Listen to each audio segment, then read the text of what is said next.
What's up, world? Welcome back to Authentically Us, the podcast where we talk about what it means to be authentic in everything that you do, in every space that you occupy. What the heck is that? Every space that you occupy. I'm ConRoy, one of the hosts, and I got Tony here. Tony, say what's up to the people, man. What's going on, y'all? We're ready for another episode, so let's get it. Speaking of episodes, we drop every Tuesday. So find us, like us. Shout out to MSW Media for having us on their platform. Also, give us a like, a review, share us, go to our link tree. You can support us.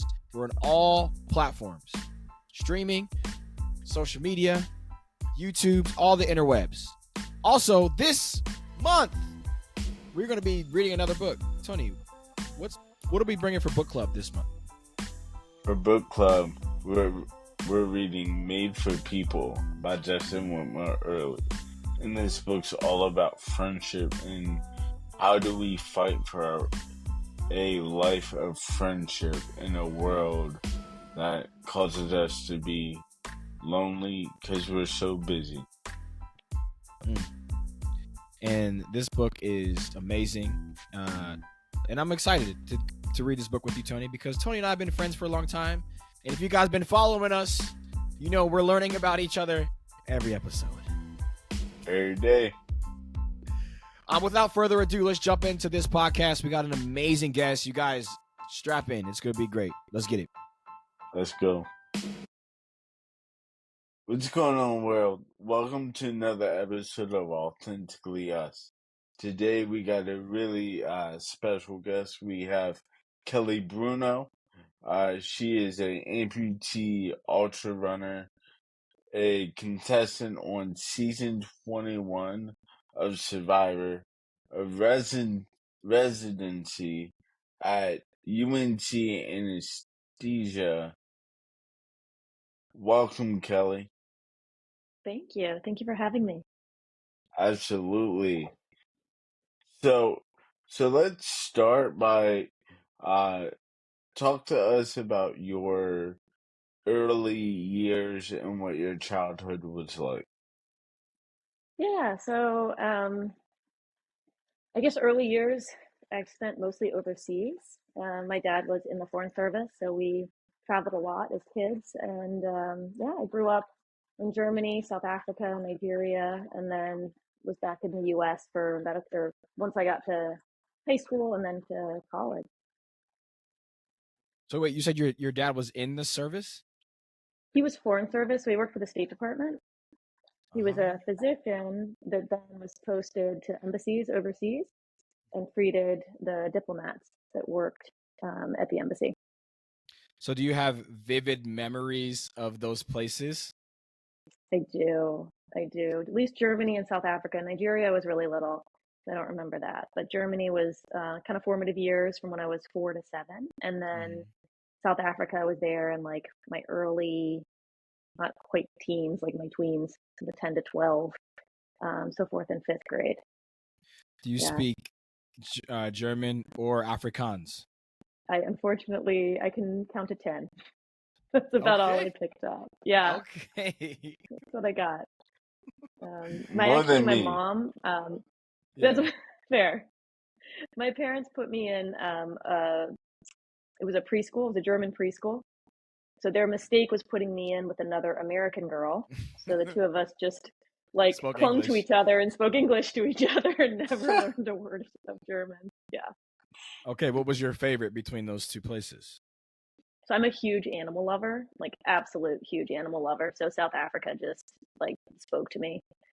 We would do safaris. I think I did 3 safaris for every birthday. I would go on safari, track animals, camp. It was just, definitely South Africa. Wow. Yeah. And the traveling there was really cool. So we got to go to Zimbabwe and Lesotho and Mozambique and Mauritius. And so it was just really, as a kid, you just don't even appreciate, the magnitude of that kind of travel. Until, now as an adult looking back, I just am very grateful for those experiences. Man. Well, okay. Oh, yeah. We have so many things we want to talk about with you, but I'm so intrigued about this South Africa because, so if you were there in your formative years, you were there kind of a little bit post-apartheid, right? Right as apartheid was happening. Yeah, right when Nelson Mandela was inaugurated in 94. Wow. So So 94 to 96.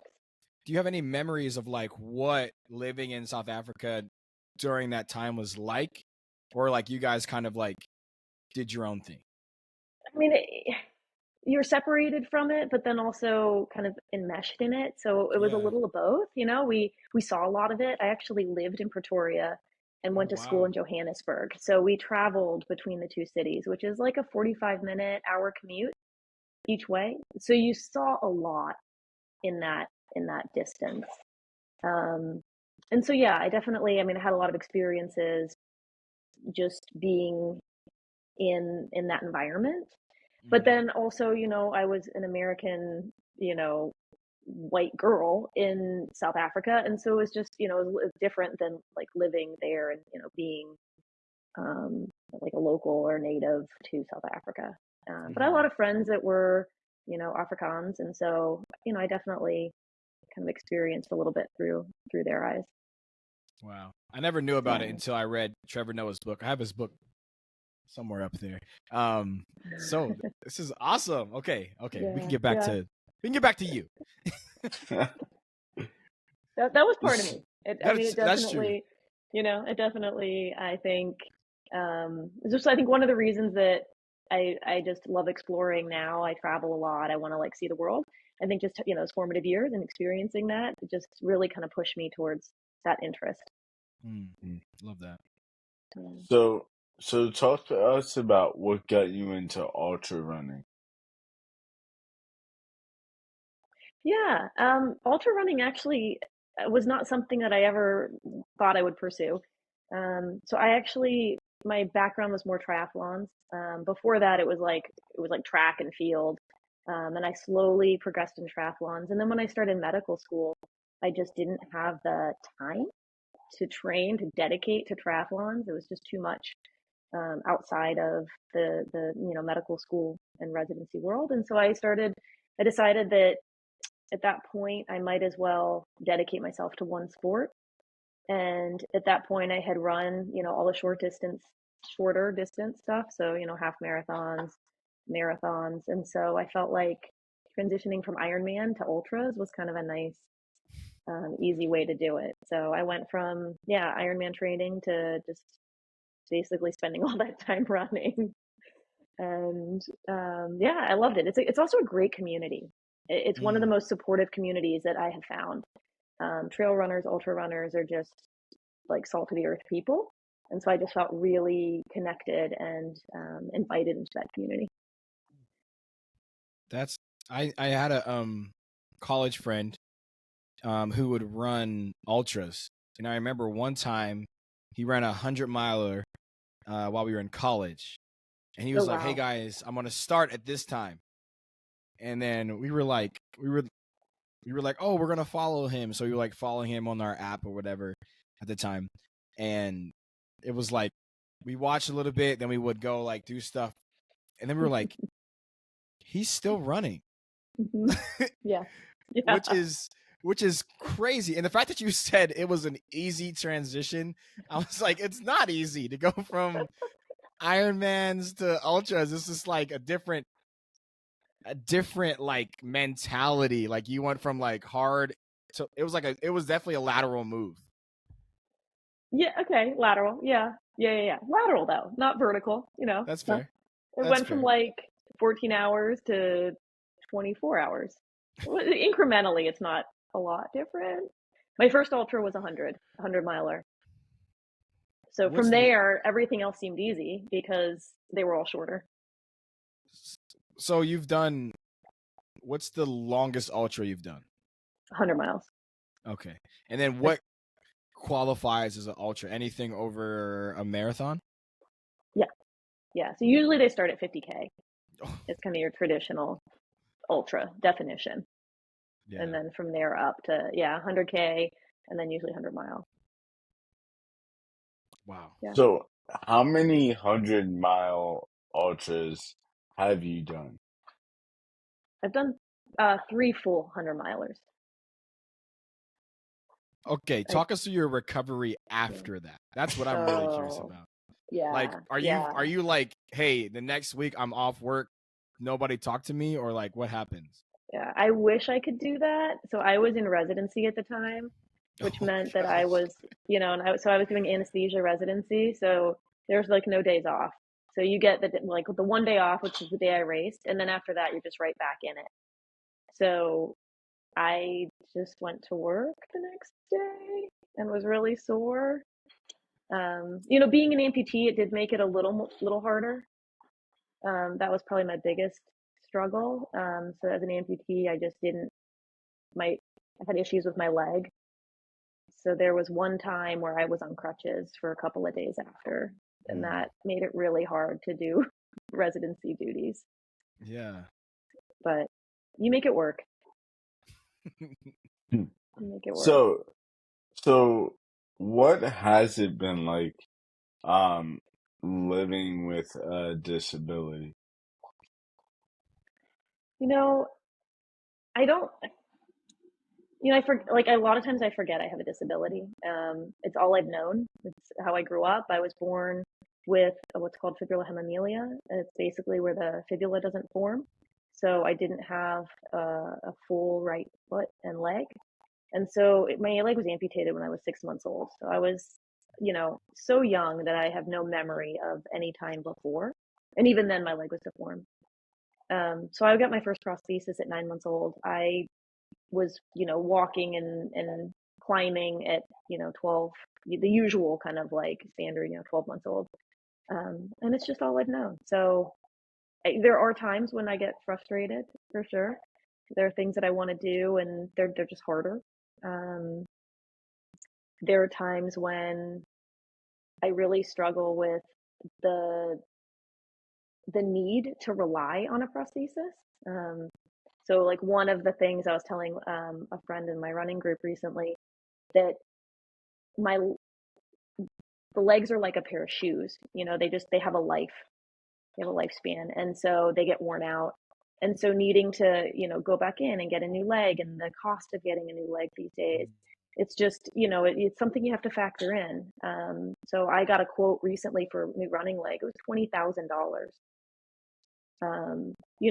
And I love to run. So for me, that's something that I would really struggle with if I couldn't do.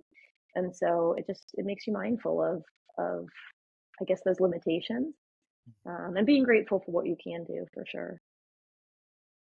That's No, is that like is that common? I was gonna say like with when it comes to um prosthetics, is it like common for them to be that expensive? Um and then do you have different ones for different functions? Yeah. So yes, unfortunately, it is common that they're that expensive. That's a pretty standard, probably actually a pretty low expense for or Oh cost wow. for a leg. I have so before I had like the most I've had is like eight, each for something different. So I have a like weightlifting leg, I have an everyday leg, I have a leg that lets me kind of jog and just be active. I have a running leg, a biking leg, um, and a cosmetic leg. So like I call it my fancy leg. If I don't, it has a skin on it, it looks real. I actually fooled someone at the airport. They didn't believe I had a prosthesis because it looks so real. So I have, yeah, so I have a lot of legs. Most recently, because I travel a lot, I wanted to consolidate them. So we now have a system where I have one socket and then I can change the feet out, which is pretty cool. So it's a little less, takes up less space, and Mm-hmm. it's just easier to travel with. It's easier to, do be functional. Mm. Yeah. yeah. So talk to us about what it is to look like to um have a relationship to your disability as you have grown. Because I know for me, I have cerebral palsy, and I was born with cerebral palsy, but I haven't always been proud of my CP or like kind of just own that I have that. So I'm wondering, what was your journey like? Yeah, I would totally understand that. I totally get that. And I would say that my journey is similar in some respects. When I was really little, it didn't phase me. I kind of embraced it. I just um, like ran around in spite of it. It didn't really slow me down. And then I would say in my teens, I had a big surgery. And during that time, I couldn't wear my prosthesis. I felt very vulnerable. I had an external fixator on, which is basically a bunch of screws that was coming out of my leg, and it really, I think, affected me and how I presented myself to the world. And so at that time, I really struggled with, feeling like I had a disability, being disabled, being limited. I couldn't walk, I couldn't run, I was stuck in a wheelchair, and it was really hard. And it took me a while to respond to that, to grow out of that in a way. I found sports. That's when actually I found running, and I think that is really what shifted my relationship to my disability.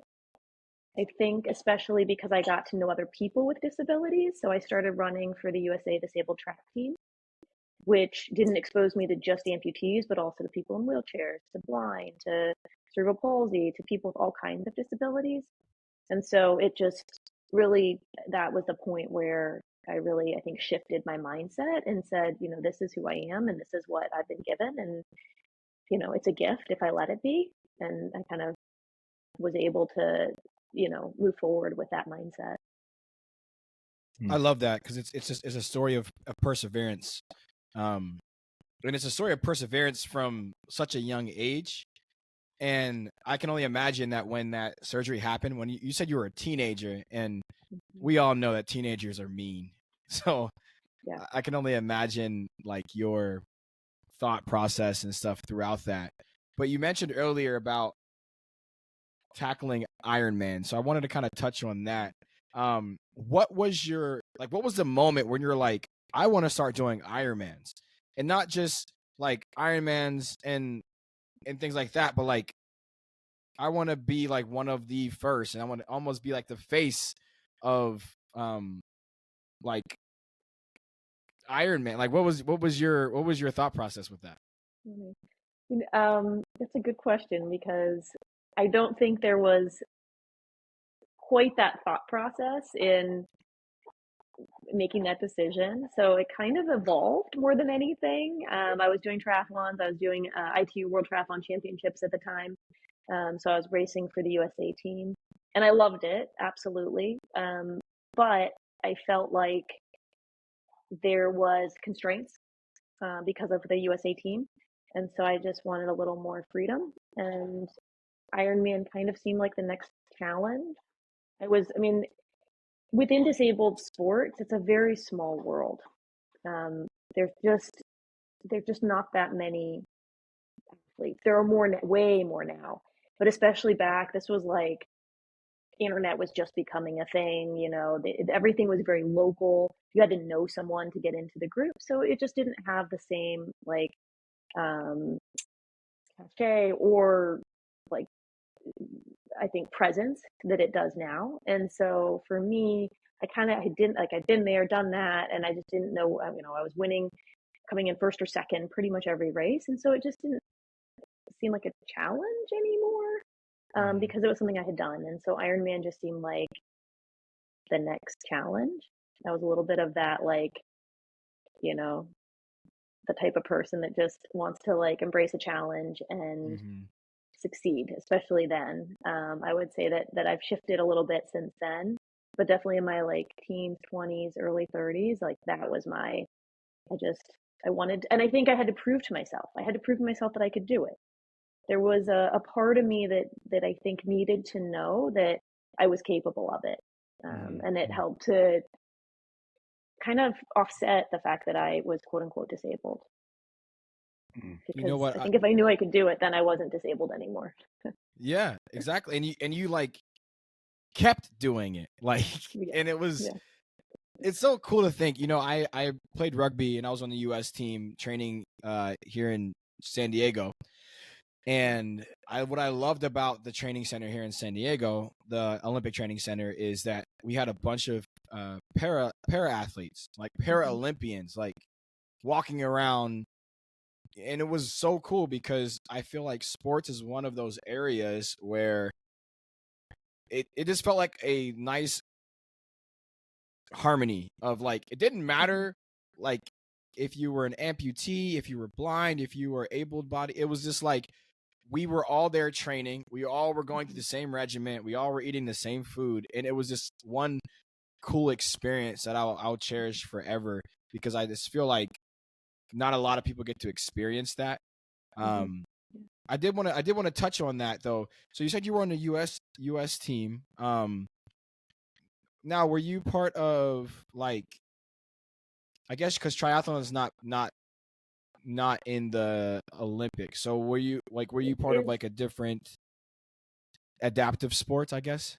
Yeah, so when I did track and field, I was part of the USA. It was USA Disabled Sports Team was what it was under, but it was, the Paralympics. So we would do the same like nationals and international track meets as able-bodied. And then when I shifted to triathlon, it was before. So now there actually is paratriathlon. So there's triathlon in the Paralympics. There's still not, I think, triathlon in the Olympics, but there is a triathlon in the Paralympics now. So that happened, I want to say like 5 or 6 years ago. So kind of right as I transitioned away from triathlon. So that, like, if I had been doing it at the time, oh my God, I 100% would have like stayed with it. But I didn't, I transitioned away from it. I trained with the cycling team as well for a while. So that was like Paralympics. So I trained at the Olympic Training Center in Chula Vista, and then the one in Colorado Springs, like every year, with the organizing bodies that I was under. Wait, when were you here in Chula Vista? Because we may have been there at the same time. It was a long time ago. A long time. 1990. The last time I was there was in, actually, I want to say 2002. It was in my last year there. Okay. Yeah, I was a When little were you ways there? off. I was there in 16. Okay. I figured it was a little later. Yeah. Yeah. Wow, so you were there very young then. Yeah, I was a teenager. The last time I was there, I was like still in high school. Yeah. Winning races and stuff like that out of high school. Yeah. In high school. Yeah.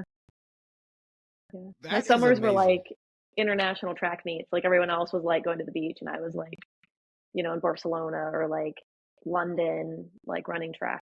It just, yeah. Do you regret, because you touched on it, I was wondering if you regret like having your summers be so competitive and stuff and not actually being able to go to the beach with your friends, or you're like, no, I loved exactly how it went? Yeah, not for a minute. I don't regret it. I loved it. It was just so much more interesting, so much more fun. I don't know. Yeah. Less drama, probably. Less drama, or maybe more. I don't know. I mean, that's true. There's those teams. There's internal dynamics. No, I think I just, I've been someone that's always kind of been driven and like just goal oriented, and so for me, it was just kind of a means to an end. And but I loved it. I was very passionate about it, so I wouldn't have changed it for anything. I still had my childhood. I still had my friends, my family, and all of that. But this was something that I think really added to it. And most of my friends understood it. A lot of them were athletes too, so they were very supportive of it. So you were the. I'll go ahead, Tony. And I wonder, because, like, did part of you feel like you had to be so driven and so focused, not only to prove to yourself, but to maybe prove to others around you that you couldn't only do this, but you could be the best at it? I don't think I thought about it that way, but I think that when you say it that way, it definitely resonates with me. So yes, I do think that was part of it. Just, not only to myself, but yes, I think to be the best, that was a common theme. Yeah, absolutely. Well, you were the second amputee to complete the Ironman in Kona, the Kona Triathlon, which is an incredible achievement. Can you take us through like the emotional roller coaster leading up to the race, maybe during the race, and even like how like even going through the finish line? Yeah, so I would say Kona is it is the most energetically like vibrant races I've ever been to. So the energy just at the starting line, the finish line is just incredible. So that is what kind of carries you through. The race starts, I mean, it is surprisingly cold. You know, you think you're in Hawaii, but it's also October. Surprisingly cold. You hop in that water. It's it's 2.4 mile swim. So Sheesh. I heard that it was a beautiful view. I actually never opened my eyes underwater. That sounds ridiculous, but I I just I'm not like a huge fan of open water swimming. Um, so I kept Me my eyes neither. closed every time I put them under, and I would just keep swimming. And just, my point was to get to like the finish, the swim finish. The bike is one of the most challenging like courses, athletic moments I've ever had. It's, you know, black pavement for forever, and you just keep riding and it's down this highway that you can see this beautiful ocean, which is great. But and all you want to do is get in the ocean at this point because it's like feeling like 100 degrees now. The blacktop is just radiating heat, and then the Mm, wind picks up. And that they say like ride as fast as you can when you get on there because you want to beat the wind. Because once that wind picks up, you just have a headwind and you feel like you're just driving with everything you have and you're not moving. And so I just got out there and just powered, just like churned my legs and got through as much of it as I could as quickly as I could. And then the run, I would say like I'm a runner. So for me, the run is I got to the marathon and was like, okay, I knew I could finish. Um, it is a very cool most of the run. So there's like half the run is on highway, which is a very lonely time. And then half the run is through the actual like Kona village, and that part is just there, you know, probably thousands of fans out just cheering you on. The energy is just so uplifting. So you go out, you feel like I just want to quit. I don't want to do this anymore. Out on the kind of blacktop highway part, and then you come back into town and you're just like, this is incredible. Why would I ever stop? And you just kind of get mm, this, like emotional roller coaster going through this. And then when you come into that finish line, it doesn't matter what time you finish. There are hundreds of people that are at that finish line cheering you on and just like carrying you the last mile of the race. So it's a very powerful experience. You do have a lot of, like you said, I mean, it is an emotional roller coaster, physical roller coaster. You feel like there are points where you just couldn't imagine doing another, like step. And then there are other points where you're just kind of high on life and just feel like the wind is beneath your wings. So I'm grateful I did it. I don't know that, if you said, hey, Kelly, you just got into Kona, you're going next year. I don't know that I would, do it again right now, but mm-hmm. I'm so glad I did it. Well, congrats on that. It Thank sounds you. like it does sound like an emotional roller coaster. Like, and I was thinking, you said it was a lonely ride or lonely run. Was that because you were in front, or was that just because there's nobody cheering, or both? There's just nobody cheering. There's just Okay. no one out there. It's just a very lonely time because you're kind of on your own. And then you're spaced out at that point. So the you know I couldn't tell you how many competitors were in the race when I did it, but there are thousands of people, right? This was back when it was combined. It was men and women in the same race. Since they've split it up, but back then it was, so it's thousands of people running this race, but you just kind of split up over what the cutoff time 17 hours. So you imagine over 17 hours, depending on when you're out there, there aren't that many people left, and so you Yeah, just that's kind of fair. are on your own at points. Yeah. Yeah, yeah. It was not my fastest race, but it was one of my proudest. And what year was that? Oh gosh, that was 2007. So then a few years later, I believe, you climbed Mount Whitney, correct? So I did Mount Whitney last year. Last year? So Oh, quite a wow. few So years like later. Yeah, so that quite was a a few years recent later. thing. Yeah. So then Yeah. what motivated you, which also is another incredible accomplishment, what motivated you to take on that challenge, and did you learn anything from that experience? I learned a lot. I definitely learned a lot, and I can share that. But I think so. My early career and into my early 30s was all about racing. It was all about getting to a finish line. Um, and I think that was very powerful, and I'm really glad I had that experience. And I still love to race, but um, over the last, especially during COVID, and then since, I've kind of shifted what I think my end goal is. So while I love the race, I think the experience and the journey and the viewpoint is almost more important. So I started doing a lot of local runs and climbs. So I've done all of the major climbs in Southern California. And there's something about getting to like the peak of a mountain that, like, under your own power, Mm. that is, I think, uplifting in its own way and just empowering. And so I think that's what drew me to Whitney. It's the highest peak in the continental US. Um, it's in my backyard. So there were, a lot of factors that kind of made it just like a really cool opportunity. And then I had a goal. I wasn't going into it trying to like, get a FKT or anything, but I wanted to like do as well as I could. And so when I finished, I had no idea. It like popped up on my Strava, and I was sixth of like all the people that have logged it on Strava for women. I was like number six on Strava, and that was pretty freaking awesome. Wow. So yeah, it's those little things. And then I don't know, what did I learn? There, there's a big difference. I think there's a huge importance of physical capability, but I think that the mental component is just as powerful and just as important. And so I learned that because I knew I was like physically prepared for it, but when you hit some of the altitude, because we did a 24-hour, like within 24 hours, so took us about 6.5 hours to do the whole thing. When you're looking at that time span, when you're hitting that altitude so quickly, like there were some Mm. points where I had to like mind over matter kind of like work myself up to keep going.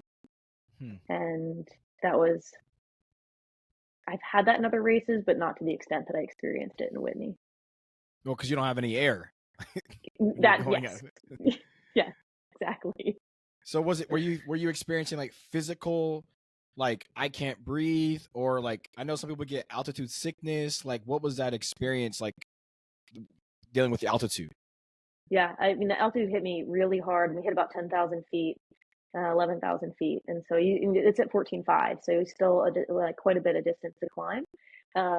But it was just, really high heart rate, really hard to catch my breath.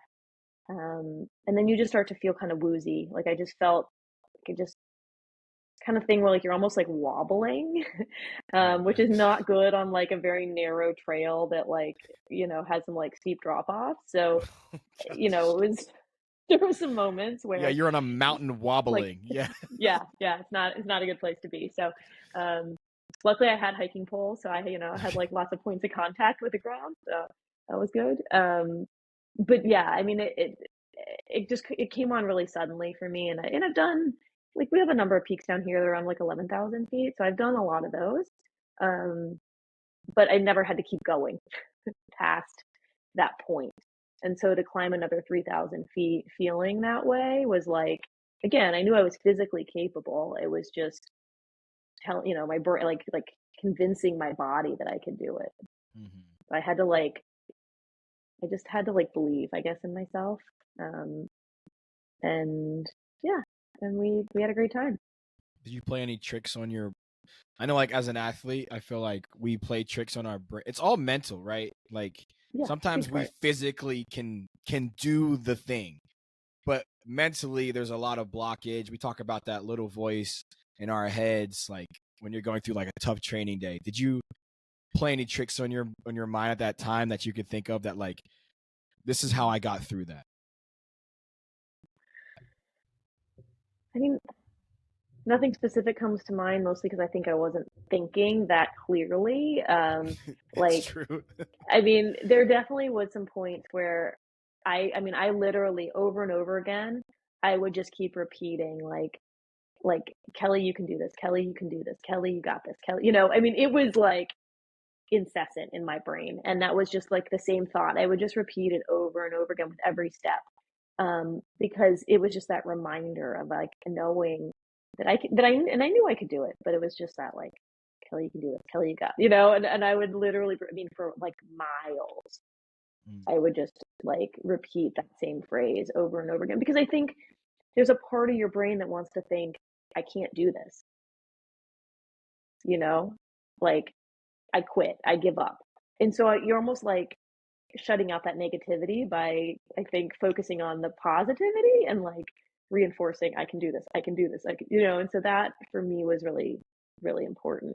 I would say the other thing, and I kind of just thought about this, but it's important, is that with Whitney, like, it's not like a race where you're like, oh, I quit, I'm done, I'm going to DNF. And like you get a ride back to the start line, right? Like you're out there, once you've hit a certain point, like, turning around is almost just as hard. So, Yeah, might as well finish you it. might as well just keep going. So there was that, and that was around the point where I really felt pretty bad. It was kind of like, well, I still have, because it's like 11 miles out to the peak and back, so 22 miles. So you probably hit that around mile 7. So at that point, I still had 7 miles to get back, if I wanted to turn around. So I might as well just finish Yeah, might as well finish. Yeah. the 4 miles, Yeah. No, yeah, I get it. Yeah. So after hearing everything that you've accomplished, I'm just sitting with this, with the word resiliency.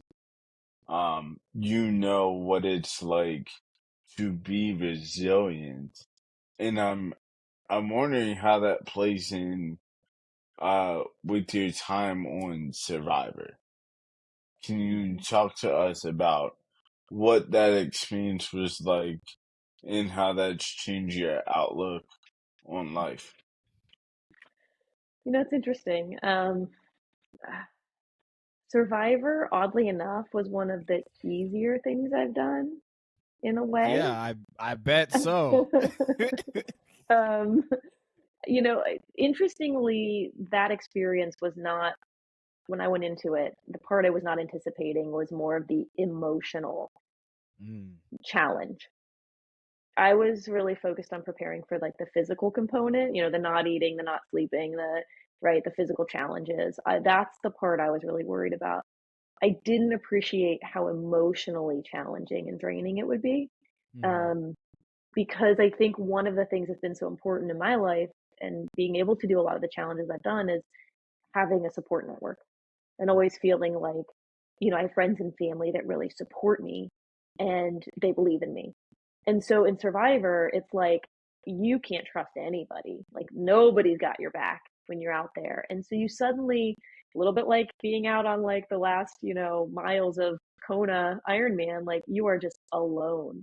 And that was a pretty unique feeling for me, like just really that isolation and that like feeling like you had no one to count on and no one to run things by and no one to like really support you and lift you up. And it was even more obvious after I came off the show and watched the episodes. When you hear what people were saying about you, when they were on camera, like individually, it was it was an experience. Yeah. Yeah. Yeah. What was like, how did they reach out to you? Did you reach out to them? So they do have some recruiters and so I was the first disabled ball girl at the US Open in 2007. So right after I did, yeah, I think it was after I did Kona. So it was 2008. So that made the paper. I was in like the Washington Post and the New York Times. And so that article just spread, and it had some of my accomplishments and just, yes, history. And so they kind of reached out to me after that, saying that they were interested in human interest story, and kind of taking a little bit, twist on within the show. And so I was the second amputee on the show. There was someone that was on before me. Yeah. Okay, can you walk us through? I used to watch Survivor like diligently back in the day. I haven't watched in a couple of years. Can you walk us through like what a day looked like and like what it was like when they would pull you aside to do like a little interview, and like, is it happening real time? Like, what is true, what is fake is essentially what I want to know. Everything they catch on camera is true. It actually happened. Okay. I will say that. Are you supposed to say that? There's don't tell anyone. Don't tell anyone. It all happened. There is definitely some editing. So, the way that things unfold may not be 100% true to the way they unfolded in life. I would say the impact of not eating and not sleeping is very real. It messes with your head. You become very suggestible. And so I remember I would go do the individual interviews. They would pull you aside and mic you up, and you'd sit in this really nice setting, and they'd start asking you questions. But the interesting thing with the questions is that they were always leading questions. Didn't this person make you feel this way? You'd be like, oh my God, yes, that person made me feel. And then you just repeat what they said, and you were like, what did I just say? Like you'd walk, like at least I did, because I was in med school at the time. So for me, it was like I was trying very hard to present myself in a really professional way, but like not in a professional environment because it's Survivor, right? So I really struggled with knowing that people that would potentially like employ me in the future, and like I was applying to residency, right? Like they could be watching this, and I don't want them to like see it and be like, oh God, like this person's horrible, So I was very conscious of that throughout, which made it probably a little more challenging in a way, because I wanted to come across as like somewhat professional and like a team player, but like a survivor. So nobody's a team player. Like your team is you, individual. So the rest, I don't know. The not eating thing is real. I mean, I think I ate like 300 calories a day. I lost 16 pounds in 3 weeks. I went from 118 pounds to 102 pounds. Whoa. Yeah. So I was like skin and bones when I came off the show. I had lost all my conditioning. I was training for Ironman at the time. I lost all my conditioning when I came off, because I like had no muscle. Yeah. You thought about food a lot. I like would have dreams about food. Yeah. Sleeping on bamboo is not comfortable. That was tough. Yeah. And then but really for me it was the emotional part. I mean, that part's really real. And I think the part that they kind of underplay, like, what are those people saying about me? You kind of feel like you're in middle school almost. Yeah, and like that's what sells, honestly. It is. Yeah, it is absolutely. I mean, I watched it. I was like, oh yeah. And when you don't feed people and don't let them sleep, it definitely like brings out the worst in people. Yeah, that's it's so wild. I guess I'm really curious. You kind of touched on it. So yes, you went through a physical journey, right? But then you also talked about the emotional. Did you struggle when you came back to like real life emotionally or like mentally, like just interacting with friends, family, relationships? Like, what was that experience like? Interestingly, I think the part that I noticed the most, we were in Nicaragua for 7 weeks, well, like 4 weeks. And then I was in Costa Rica for a few weeks, because you get sequestered for the full 7 weeks. So the time I was in Nicaragua, I remember coming off, I mean, just again, not really eating, not really having good like housing situation. I mean, we're basically sleeping on the beach, with very, you have one outfit basically, like you're wearing the same clothes every day. And thinking about like how hard it was, but also that it was impermanent for us. It was very temporary, right? Like as soon as you're voted out, then you're going to go back to like luxury essentially. And so after I was voted out and then went back to Ponderosa, and then from there we did some like just a little like day trips and stuff in Nicaragua, and I saw the conditions that a lot of these people live in day to day. I mean, like little tin huts, like dirt floors. I mean, very little food. And it made me really realize and appreciate like that I have so much and that these people didn't. And so that was a huge, I mean, and I wanted it to last longer. I think unfortunately you just get so programmed and conditioned to what you're used to that, once you came back to like, I don't know, the luxury, it was hard to like imagine your life any differently. But I do remember that was like very a noticeable thing when I came out and had those experiences. And then we went to Costa Rica and we were like traveling with it was like six of us. I think at that point, so Jimmy Johnson was on my season. So he got voted out, but he couldn't travel because it's Jimmy Johnson and everyone would recognize him. So he got like sequestered in Managua by himself. And then another guy who got voted out pre-jury also, I don't know, didn't come with us. And so I think there were six of us. And so it was like the weirdest mix of people that didn't like we had to spend 3 weeks with. Oh wow. Like day and night. And you're like, I have zero in common with you. Like, I don't like you. I've just spent, 3 weeks on the season with you, like, and you have that like emotional whatever, like that conflict on the show. And now you're like, I have to now spend like the next 4 weeks with you. I don't really want to. And so that was really, and you have like no phone, no access to like no computer, man. no nothing. Like, and you're just stuck I with don't these have people. You're stuck with these people. Oh. Yeah. So I couldn't, I mean, when I landed in Miami, I was like, oh, this is incredible. Just to like be able to like talk to my mom, like, and like people that I know. But yeah, so yeah, it's definitely an interesting experience. I feel like you've accomplished so many things. We didn't even touch on your like medical profession.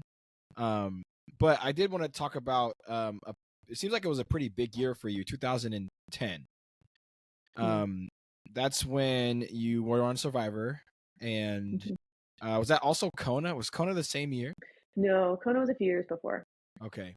But then at the beginning of 2010, that's when the earthquake happened. In the tragic passing of your father in Haiti. I can only imagine how difficult that would be. How would you say his memory has influenced your life choices and achievements? Yeah, I mean, I think about him all the time.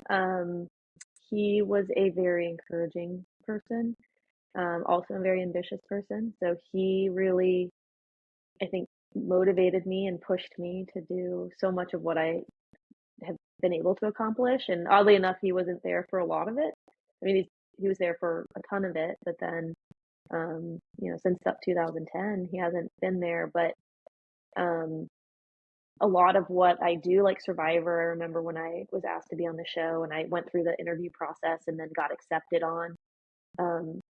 It was months. I mean, after we found out about my dad. So my dad was in Haiti in 2010, January 2010, when the Haiti earthquake happened.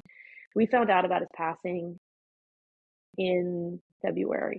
It took that long to get news back because there was just such limited communication with Haiti, and there was so much devastation that it took a month for them to find him. Wow. So I had heard about Survivor in the meantime, and so a lot of like my family they didn't want me going to Nicaragua, which is like this, not far from Haiti, and they had like the fear of me going to that country.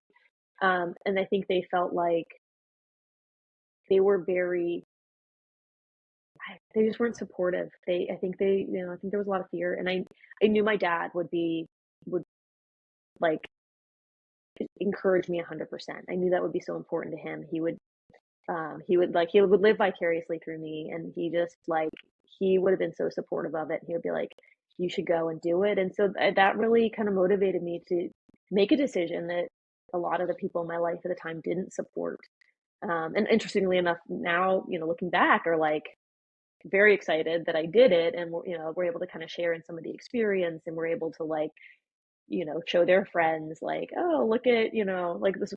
My mom was one of those people, and then she was like telling all of her friends like, oh, my daughter was, blah, blah, blah. But at the time when I was making the decision to be on Survivor, she was not supportive. And I think a lot of it was fear-based.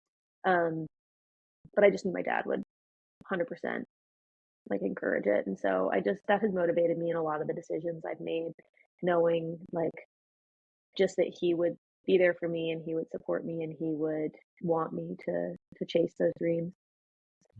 Yeah. Love that.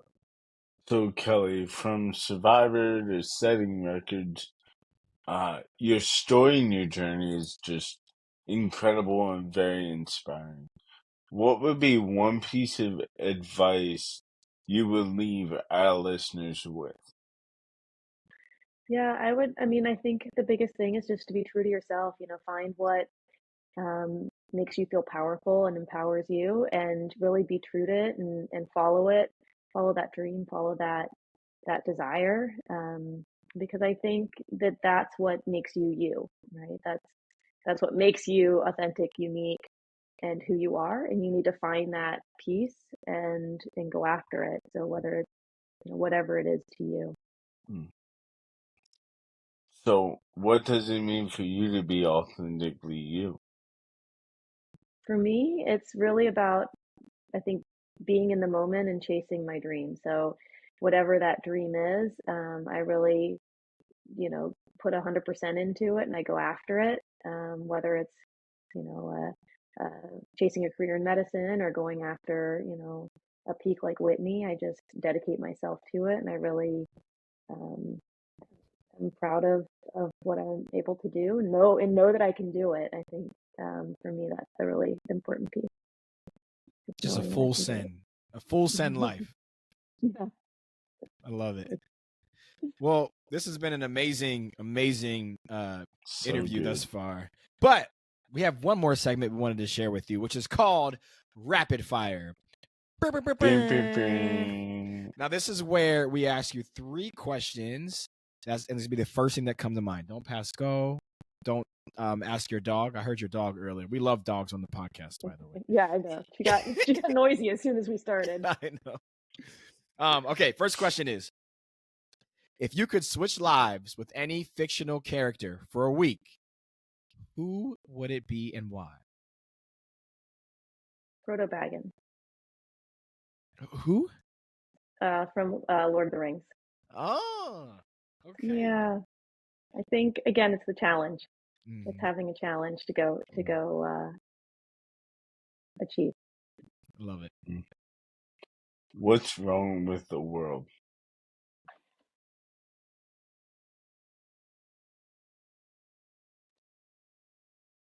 Discontent. I think that if everyone had more peace, we would just be in a better place. I think people are too discontent.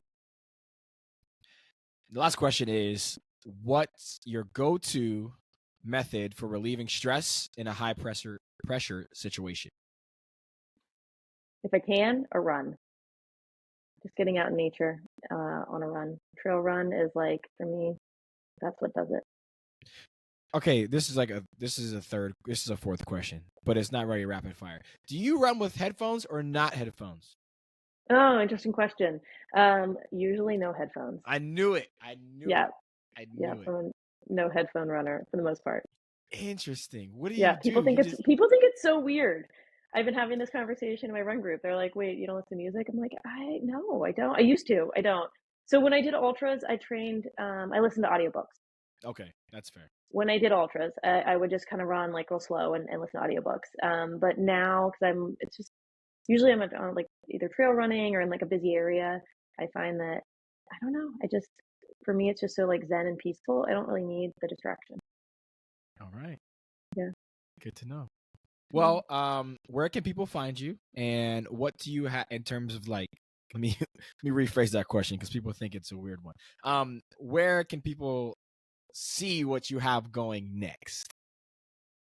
Yeah, so I'm Instagram, Kelly Bruno MD, is where I post everything. Awesome. Well, Kelly, thank you so much for being a part of Authentically Us. This was truly a story of perseverance, and thank you for sharing with us. And until next time, Kelly, be authentic in everything that you do. Peace. I mean, Tony, can we talk about it? Fire. Like, we've had good episodes, by far the best one. Like, she's a legend. She's so inspirational. Like, and that's what I'm sitting with. It's like, she has always had a prosthetic leg, and she has not let this prosthetic leg define her in the slightest. But she defies all odds. And like you said, she's a legend. The amount of things that she's won, like just speaking to a fellow athlete, it was just really cool to hear her process, her thought process, and how she was proving to herself that she could do it. And there's nothing like that self-motivation. You know, you hear Kobe, you hear LeBron, you hear Michael, they talk about Muhammad Ali, they talk about getting motivation just from anything. Like, oh, they texted me this, he said this in an interview, that's my motivation for this week. But hers seemed like it was a lot of self-motivation, which is hard, which is really hard as an athlete to do. So I commend her. Kelly, thank you for being a inspiration to us all. And now I'm just going to work out. I feel like I just need to work out a lot more. Right? I feel like I got no excuse to be healthy now. Like, let's go, let's do it. Like, let's stop being. I want to stop having excuses to be the best version of who I am. Woo! I love that. And I love that we have that on recording so I can play it back to you like a great friend I am. Can't wait to do that. Y'all know what time it is. It's time for the friendship moment. We out here having great moments together, man. And like we said at the beginning of this podcast, we're reading a book which talks about friendships. And y'all need to tune in. But, Tony, you have a question for me? Yes. So, in what ways do you wish that you and I could take our friendship to the next level? I would say we can be more intentional with conversation outside of podcasting. I think, and it doesn't need to be weekly. Like, I mean, obviously we're reading in this book about how different friendships can look different ways. But what I learned so far is intentionality. And as long as we can commit and be intentional, I think that's how our friendship can go and grow even deeper. So that's what I would say. I like that. Let's do it. Well, y'all, another great episode. You might need to run this one back. Follow Kelly. Go on her Instagram. See what she's accomplishing. But y'all, until next time, be authentic in everything that you do. Peace. Peace out.